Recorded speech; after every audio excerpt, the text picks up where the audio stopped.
Winnie. Winnie felt the camera needed some adjusting. Hi kids, welcome back to another pizza party. I'm Mrs. Pizza. Winnie is back there being our director and cinematographer of the current vlog you are watching, because that's right, we're doing another vlog. Why? Because I can. Because mood reading is working for me. If I just keep going where my whims take me, I'm able to fly through some books. I'm feeling a little summerween. We lost our phone. I also completely forgot to introduce the cheese. She's back there. Cheese and real hard. Let's see how many days away from the Halloween we are. There are only 136 days until Halloween. There are 19 Saturdays left. 19 Saturdays left until Halloween. It's almost here, guys. Don't worry. It's almost here. I'm not trying to wish away summer, but where I live, summer is stiflingly hot. Just the humidity is unbearable. And so we are so excited until the heat of summer actually arrives. And then we're all ready for it to be over. So that's where we currently are. I am ready to pick up some stuff. I'm ready to start introducing the spooky vibes, the summerween time. So the first book that we are going to be picking up, I know very little about, but I got the audio book for Bury Our Bones in the Midnight Soil. This author works for me. I'm excited about this book, but all I know is toxic sapphic vampires. That's it.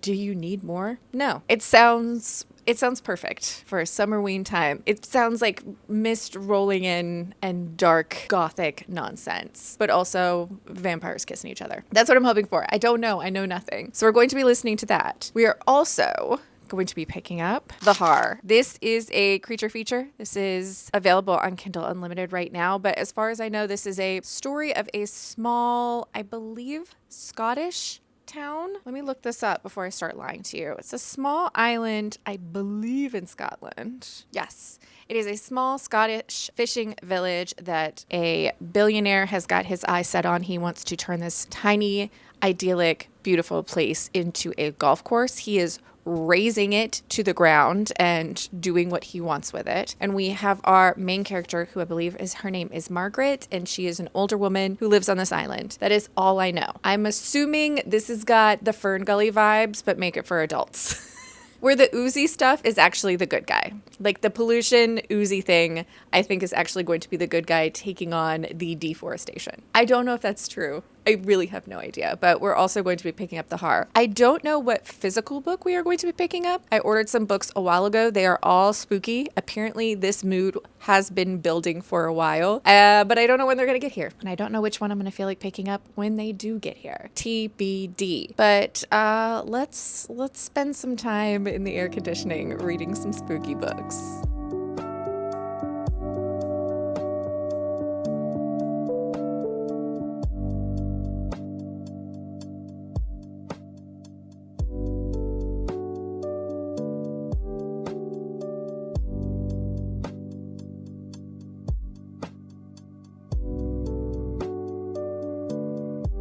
Hi, what's up? How's it going? How you been? There's no telling how much time has passed. Winnie is snaking herself around my legs like a cat right now, so there's that. Let's just do some updates on life. It is also 5,000 degrees outside, which is only like a slight exaggeration. It is supposed to get really close to 100 here today, and we just got a text message from the power company saying like, hey, if you could like use some less power, but between the times of 3 to 9, that would be like super great. So let's hope the power doesn't go out because too much power usage. Everybody's AC is like trying their best. But that means me and the dogs are gonna be inside doing the reading because it is too hot to exist any other way right now. First update. I have not gotten too far into Bury Our Bones in the Midnight Soil. I have no real reason why. Let me look. Let me give you an actual percentage. So I've only listened to like 6%. I'm an hour in, is what it says. I'm sorry. How long is this? Oh, it's like 15 hours long. All right. I've so far met 2 characters. I've met Maria. She starts off as a young woman in the like 1500s. She has red hair and a wild spirit. So of course the men in her life absolutely hate her. in this time period. When she's a young woman, she meets a mysterious woman on the side of the road. They have like a minor interaction. We jump forward in time to her wedding day, which she has used all of the weapons in her female arsenal because there were not many of them. So you had to be wily, you had to be cunning to get what you wanted back then. So she has orchestrated basically her marriage to this very wealthy man. She marries him. Ominous. I'm not gonna lie, little ominous. We then jump forward to I think it's like 2019. We meet Alice. She's a young woman. She's just started college. She's trying to like reinvent herself. She sees this as a opportunity to start over, reinvent herself, recreate herself, make herself into who she wants to be. She goes out to a party one night, encounters another young woman. There's like some sort of fire, something happens at the party. She ends up, I believe, having a one-night stand with this strange, beautiful, alluring young woman. I know this is about vampires, so every single beautiful, like otherworldly beautiful woman that walks into frame, I'm clocking them. You drink blood, don't you? It is like overly beautiful, like lush lyrical writing. I think this is going to be just stupid gorgeous. And that's where we are with that. I have literally barely scratched the surface. I have, however, finished the Haar. And I don't even know how to put into words how much I enjoyed this. Because this is such a strange like combination of ingredients. This is a insane body horror, like gross, grotesque, disturbing body horror with like heartfelt loveliness that just it is so hard to put into words. It is incredibly short. I got through it incredibly fast. I had a great time. The reason I didn't even check in, one, because I absolutely flew through this, but two, it's short. And I don't want to give you anything spoilery. The main synopsis being Margaret, which is an older woman living on this small Scottish island, is basically under attack from this American billionaire who's trying to buy up all the land. He has paid everyone to leave. And if they haven't taken the money, he started to kind of get ugly about it. And now Margaret is one of the few people left. She's not going anywhere. Her husband and their entire love story is on this island. Margaret's husband disappeared some years prior at sea. He's been gone for many years. Margaret has existed alone in this house and she's not going anywhere. And you almost immediately love Margaret. You hope that this American billionaire who's trying to buy up all the land, you hope that he spontaneously combusts and has a horrible death of just burning alive. One day, Margaret is on the beach. She finds a creature on the beach. It's like this amorphous blob sea creature thing. She helps it. And then insane body horror. Also this like lovely friendship, but like, is it lovely or is it toxic? I'm gonna live on the side of that it was lovely. The ending of this, oddly heartwarming.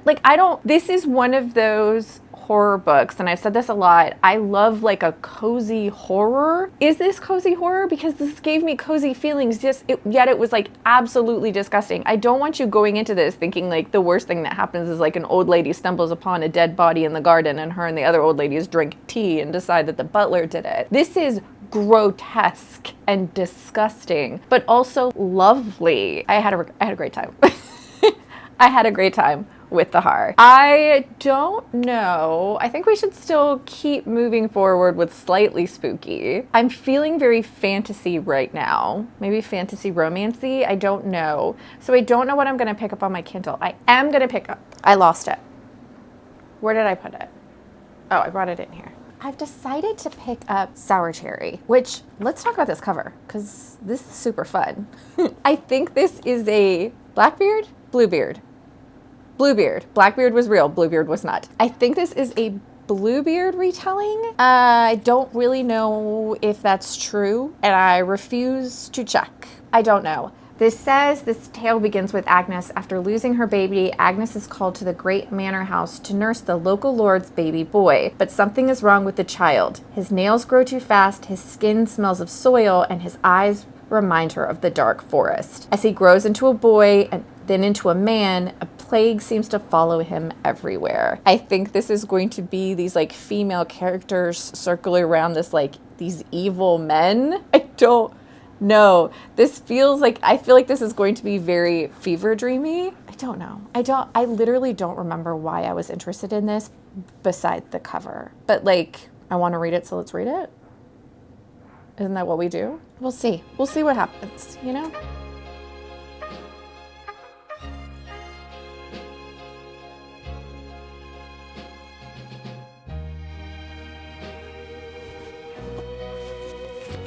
Okay, so we need to talk about this. I literally have just started this. This is being told to us. We have a narrator who, at the moment, is currently unidentified, but she has this very dizzying way that she speaks to you as the listener. You are someone that she knows. It is implied that you might be her child that she is telling the story to, and then she will start telling the story to you, but every once in a while she will break through and interject some thought or something that is going on in the room that she is currently in. But when she is speaking to you, there is a black bar around so that throughout this book, you know when she's taking a moment to speak to you directly or when she is telling you the story of the story. But I want to read this to you. It's written kind of like you're watching it. I don't know how else to put it. It says, "Dawn through the window, pour light. This is a fairy tale. The ghosts shift along the walls of our apartment." I correct myself. His apartment. Everything is in order, the way he wants it, the furniture luxurious but sparse, modernly eclectic, a sofa clad in green velour, the kind of wooden dining table you'd find at a monastery, a glass cabinet, this armchair. The walls are blue. For once there is no wallpaper. The ghosts pull on gauzy curtains instead, their mouths open and empty. This is a protest, I know. They don't like it when I imply their stories are not true. So I try again. This is a fairy tale, I say. But everything I'm about to tell you is also something that happened in another time, in another place. Better? You're like an active member of the story. And then the first title of what we start reading is called The Wet Nurse. And we are introduced to Agnes, who is brought on to a fancy manor house in order to be the wet nurse for a child that has been born. It sounds like the mother is maybe not mentally right. She's very emaciated. She looks like she's not sleeping. She's constantly wearing a white nightgown. She does not want anything to do with this child. The master of the house, so the husband and father, does some odd things.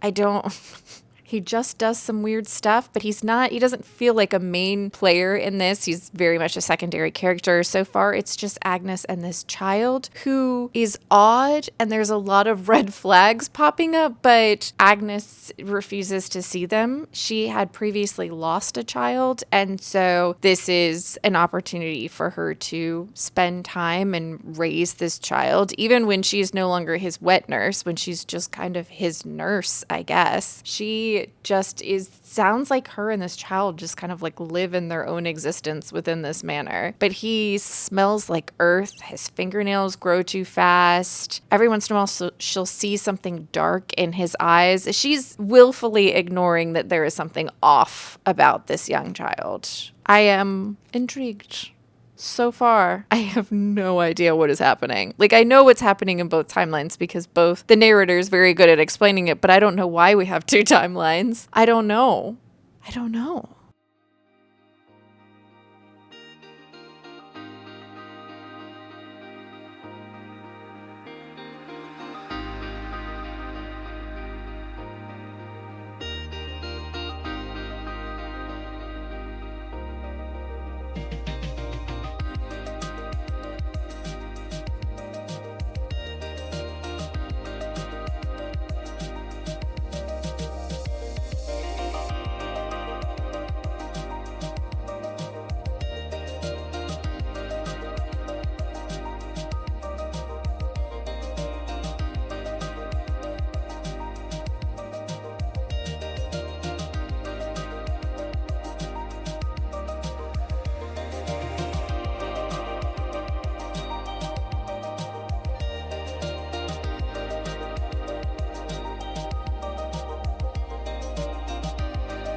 You are in a terrible spot. And Winnie is apparently very thirsty right now.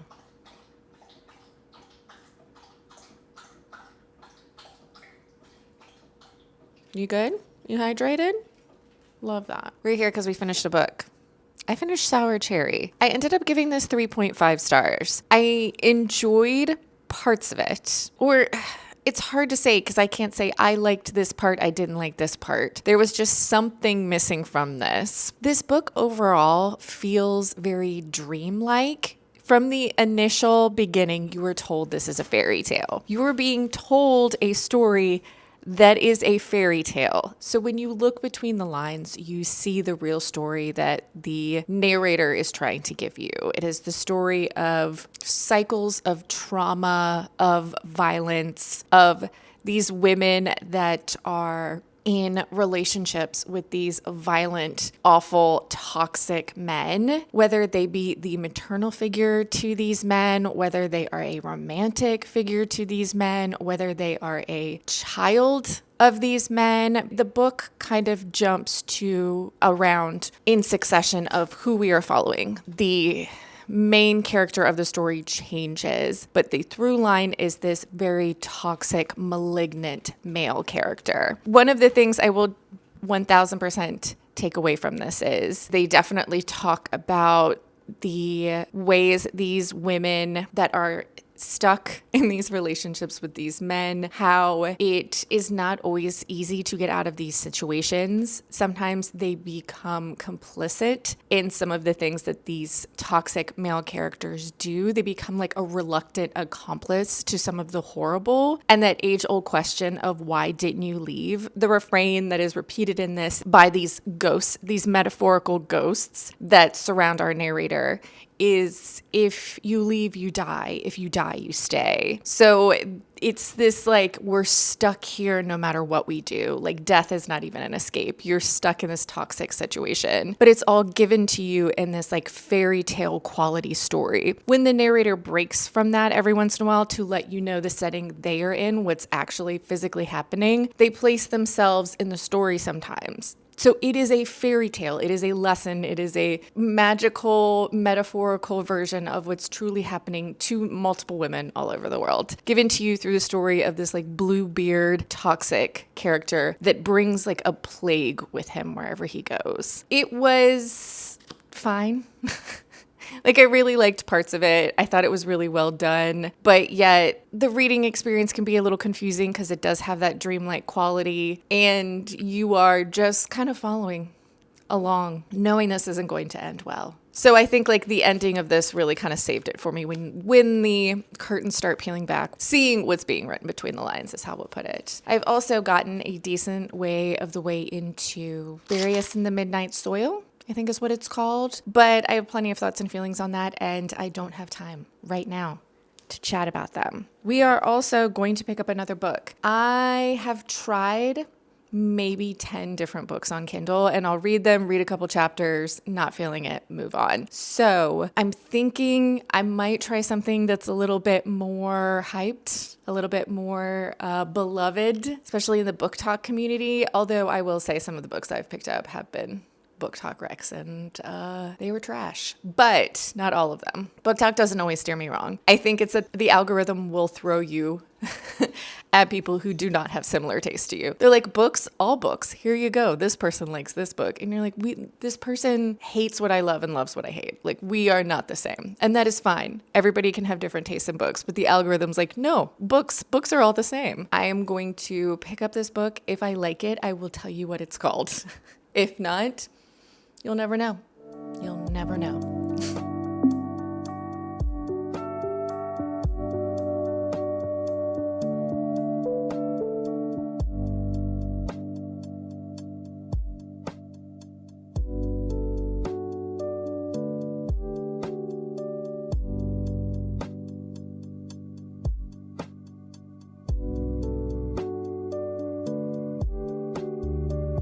I don't know if the other clip made it in here because Winnie, I do not know. I will never understand Winnie's fascination with the tripod. If I'm sitting in front of it, Winnie wants to touch it. If it's like set off to a corner, or even if it's just sitting in the middle of the room and no one is around it, she could care less. But when I'm here, she's like, maybe this thing can give me pets because you seem too busy right now. So if the camera moves, it's Winnie, and we love her and we let her live her best life. So We'll all just deal with the moving camera. I am here because one, it has been so stinking long. And the reason that I haven't finished out this vlog is because I am having the absolute hardest time making myself listen to Bury Our Bones in the Midnight Soil. I don't know if I was able to salvage the clip before this because something happened with my microphone. And I don't know. I haven't looked to see if the audio was garbage or not yet because I was so disheartened by the fact that this is the millionth time that I have either thought that I pressed record and I actually turned it off because I had already pressed record. I am not a professional. And sometimes that makes me mad. Thank you. Let me find my phone. Let me be prepared. I am only 57% of the way into Bury Your Bones in the Midnight Soil. And I feel like I've been reading this my entire life. I'm just finding this slow. And I think that this personally right now we all know that I'm a moody mood reader, but personally right now, something as kind of slow and meandering through like this is not working for my current state. I have just been like finding anything else to listen to, which is not a good sign. I think my main issue personally is that up until this point, we've gotten a little bit of Alice sprinkled in and we've met Lottie. But we have really been spending the majority of our time with Maria. Makes sense. She's the oldest. We start with her first and we work through time to get to the other women, our other vampires. But I don't really like Maria and I don't find her that interesting. And so when Alice pops up, when we get a little bit of Alice, I like Alice just fine. I'm getting a little irritated with how often Alice's mind wanders back to the past, and that's how we get our flashbacks. We have just in both timelines brought Lottie officially into the room. So we've just really had our third vampire become an actual character instead of like a periphery manic pixie dream girl. So I like Alice better than I like Maria. I think I will like Charlotte better than I like either one of them. But so far, I'm just not feeling it. And I think that is a me. I think this is a me problem, and that's why I haven't completely given up and DNF'd it. The AC just kicked on. Thank you to our Lord and Savior air conditioning because it has been stupid hot. I have been able to fly through numerous other books in the time period where I've been still trying to like slog through Bury Our Bones in the Midnight Soil. Again, I think this is me. I'm going to 100% take on the burden of I should like this. This has everything I like in a book. Vampires and toxic relationships and just dripping with history and sexual tension and sensuality and murders. But I'm having such a hard time really getting into this. We are going to keep trying our best to power through. But if we hit like the 70% mark and I still would rather chew glass than pick this book up, and that's dramatic. That's not true. I would rather not chew glass. It's more that I would like rather cut my dog's toenails than something that's like not necessarily painful, but is just not enjoyable. We're going to go to the library today and pick up another book because like I said, I'm flying through other books. I usually walk to the library. The heat index was 115 degrees Fahrenheit yesterday. So nobody went outside, and it's going to be equally, if not hotter, today. So we are not going to walk to the library. We're going to drive to the library with, again, our Lord and Savior air conditioning and return these books. Nicked, I ended up giving 3.5 stars, and I will talk about in a wrap up because I saw it on a TikTok that was like, you like gothic medieval horror books? And I was like, yes, freaking love medieval horror. And this is not medieval horror. It's medieval, but this is not medieval horror. And I still enjoyed it, even though it did not give me what I want. And I'm also going to be returning House of Blight, which I don't remember how I heard about this one. I think the synopsis really pulled me in because it kept saying like fae, gothic, fantasy, romancy. I picked this up. I think I read about 2 chapters and it feels just a little too YA for the mood that I'm currently in. And somebody's waiting for it, so I'm going to bring it back. So I am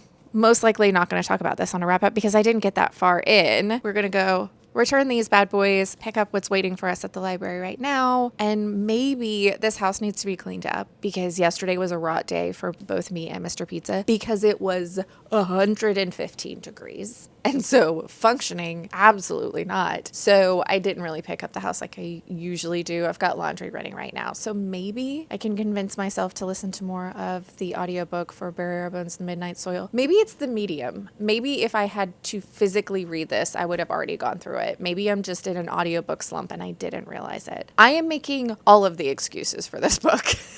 Because I really wanted to like this, and I'm really having a hard time with the fact that I just don't want to pick this up. But let's go to the library.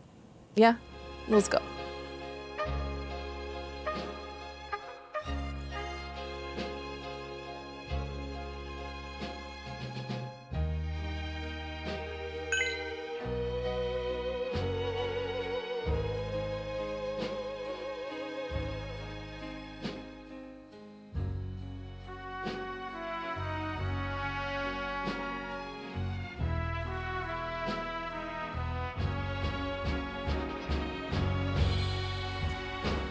Oh, look who the star is today.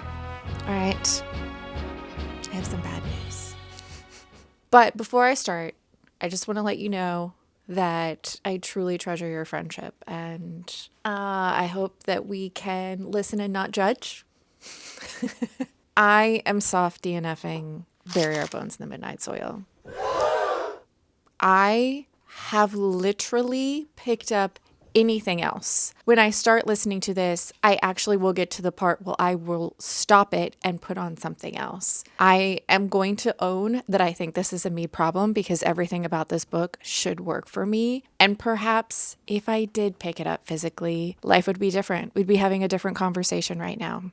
I would have cared about this book in any way, shape, or form. Do I think this is a bad book? No, I just do not think it is the current book that I need to be trying to read. It's not working for me. That being said, there are series, the most notable in my personal experience.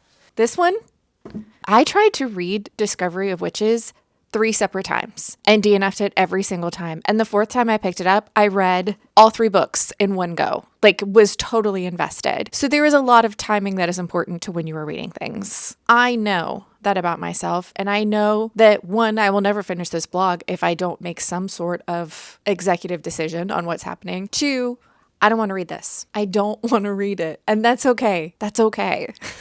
And hopefully you can see it in your heart to forgive me if this is your favorite book. I'm jealous. I'm incredibly jealous. I personally have had a lot of luck with sapphic vampire nonsense in the past. I loved Hungerstone.